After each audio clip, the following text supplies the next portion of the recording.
his failing health is one thing that has come up quite a bit in the reporting. And I think that it will continue to play quite a role in this trial, because the allegations here are that he's this predator, right? He's this predator that has, you know, that has this whole lineup of women that he has victimized, that he has done these horrible things to.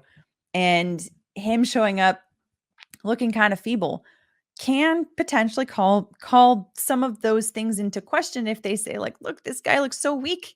This guy, like what could this guy do possibly,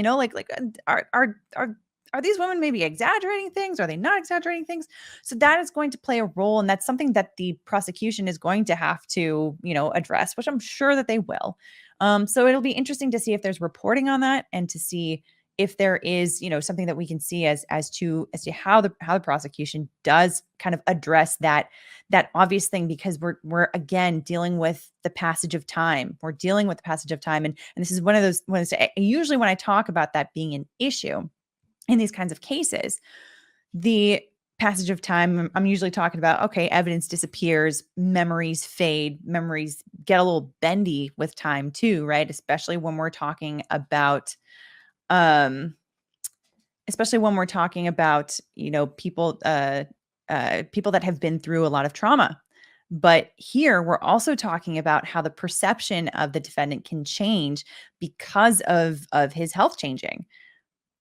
Weinstein's attorneys have brought up his failing health repeatedly, both during his New York trial, where he was sentenced to 23 years in prison for convictions of, we'll say SA, because let's face it, we want to play with the YouTube gods here. And in his pre-trial hearings in Los Angeles, he was hospitalized with chest pains and had a heart procedure immediately after he was found guilty in New York in February of 2020, and was diagnosed with COVID-19 in prison in the first weeks of the pandemic. His lawyers have said he has diabetes and is technically blind. They have asked the judge for permission to see an outside dentist because the one he sees in jail keeps pulling out his teeth. Whew. Yeah. So that's interesting. In court, he appears pale and frail, looking nothing like the bearish man who once lorded over the Oscars every year. Like I said, this is something that is going to come up in this trial, and the jury's gonna see his frailty, and the prosecution has to make it very clear that things have drastically changed since the events that occurred.